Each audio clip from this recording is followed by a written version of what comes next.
Identitario mexicano. Partiremos por definir esta palabra. Por identitario, nos referimos a que se tiene relación con la identidad. Por ejemplo, las tradiciones forjan el carácter identitario de una comunidad.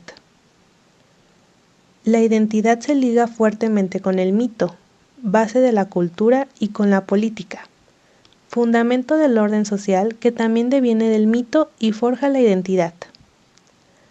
Hablar de la identidad del mexicano nos da a entender el papel que el mito ha jugado en la construcción de nuestra idea de nación y de nuestra sociedad. Es el cimiento de la cultura. El mito desempeña una función central en el reconocimiento de lo que fuimos y de lo que somos. La conquista de México y el colonialismo español son incapaces de desterrar por completo los mitos originarios de las culturas indígenas, aunque crean otros nuevos ligados a un nuevo sentido de religiosidad. La identidad no solo es historia, es paisaje, geografía, mares, montañas, alimento y sobre todo lenguaje, que conforman una forma de ser. La forma de entender la identidad de los mexicanos ha jugado un papel decisivo en la educación formal, específicamente en la educación básica. Los valores que se le han asignado han sido los moldes con los que históricamente se le ha querido significar. En cada época se ha querido ver y construir un estereotipo de mexicano. Esto ha jugado un papel decisivo en la idea de lo que significa ser mexicano. Hay otros aspectos importantes a considerar en este tema. El primero es la filosofía contemporánea, que se caracteriza por la diversidad de métodos utilizados. El lenguaje se vuelve el tema central y se presentan crisis ante el pensamiento griego y moderno. En el siglo XX se contrastan ideas existencialistas y dialógicas. Se analiza la teoría crítica y la existencia auténtica e inauténtica. La filosofía latinoamericana se caracteriza por un hondo contenido social donde la reflexión filosófica trata temas como la educación y el derecho. Para alcanzar sus ideales, los pensadores latinoamericanos han sido escritores, científicos, maestros y personas que actúan ante la injusticia. Los pensadores latinoamericanos se han llegado a preguntar si lo que hacen puede considerarse como filosofía o no.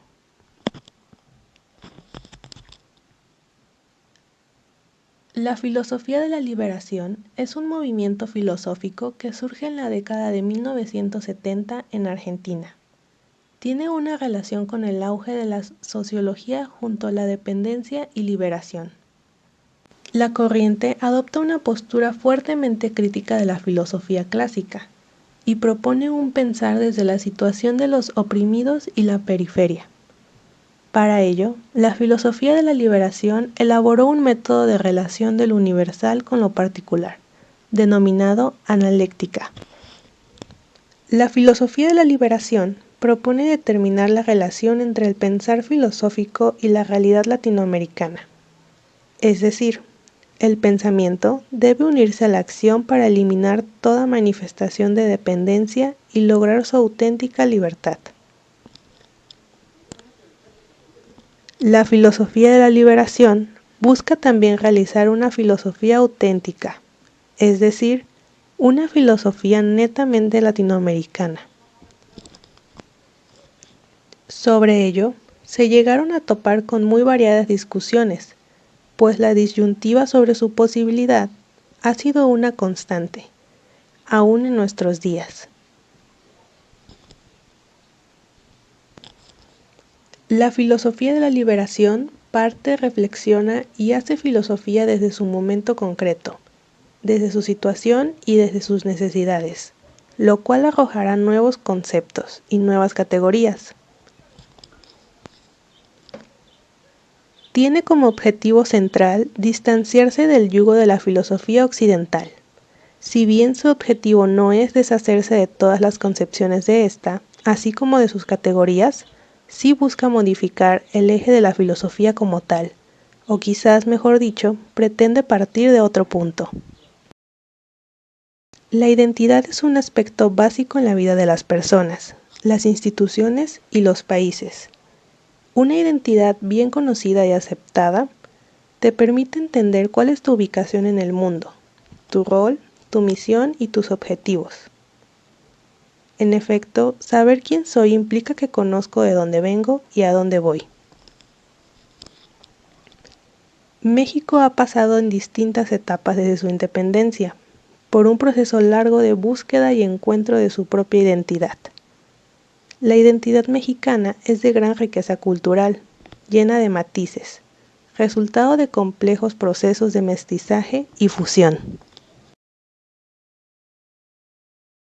Un exponente importante de este tema es Samuel Ramos, que fue un filósofo mexicano, académico y director de la Facultad de Filosofía y Letras de la Universidad Nacional Autónoma de México.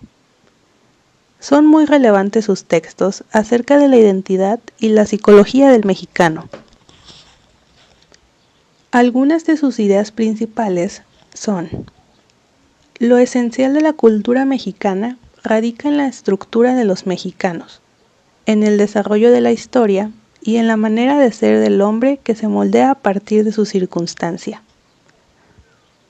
El mexicano, al haber destruido o omitido su cultura propia y aceptar la cultura occidental como superior, actúa manifestando un complejo de inferioridad. Establece un modelo del pensamiento mexicano donde destaca lo siguiente: existe el deseo de ser una sociedad moderna, pero sin posibilidades reales. Oculta sentimiento de inseguridad y adopta posturas que estén de moda. Con la sensación de inferioridad, lleva una existencia ficticia que manifiesta en una exagerada preocupación por reafirmar la personalidad. Reconoce que no existe un solo modelo de mexicano.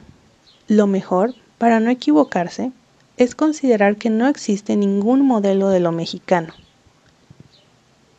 Cambia el concepto de cultura objetiva por el de cultura subjetiva. Así, afirma que lo único original en los mexicanos es ser mexicanos. Por ello, la cultura reside en un modo de ser hombre. Samuel Ramos considera que en el fondo la originalidad reside en las personas y las circunstancias mismas en que se encuentre, pero para ello es necesario ayudar en la formación de la personalidad. Así, la filosofía no vale para nosotros los hispanoamericanos, solamente como un concepto del mundo y de la vida humana, sino como instrumento para encontrar lo que es nuestro, nuestra vida, nuestro mundo y la posición que tenemos en este ambiente general. La revolución tecnológica nos alcanzó de una manera brusca e impuesta por los más beneficiados del gran fenómeno político, social y económico llamado globalización, que permitió la apertura del comercio entre naciones, sin importar si algunos países estaban aptos para entrar en esta nueva forma de economía o no. Sin embargo, y pensando positivamente, la globalización también nos ha mostrado sus bondades, su lado atractivo y sus beneficios, como adquirir las marcas comerciales de otros mundos, de otras culturas y aprender nuevos idiomas, nuevas tecnologías y nuevas formas de vida, siendo esto un arma de doble filo. Porque inmersos en lo que para nosotros es novedoso, dejamos de lado nuestra verdadera esencia, nuestro sentido de ser, nuestro origen, nuestra historia y nuestro sentido de pertenencia, y con ello también nuestros valores. Todo esto para tratar de asumir un papel que no nos corresponde, al contrario, nos denigra, no solo en nuestro lugar de origen o en nuestra nación, sino en todo el mundo. Existen muchas causas por las cuales la identidad de una sociedad puede estar perdiéndose, como es la preferencia de productos extranjeros, tomar costumbres ajenas y ponerlas en práctica en vez de usar nuestras propias costumbres. Una forma de evitar la pérdida de identidad es comenzar a preferir más los productos nacionales que los productos extranjeros, para ayudar con la economía del país y así ayudarnos mutuamente. No dejarnos llevar por la globalización, que hoy en día está quitándonos la identidad cultural para sustituirla por una ajena. El reto más importante que hoy vive nuestro país es el de reencontrar y construir su propia identidad.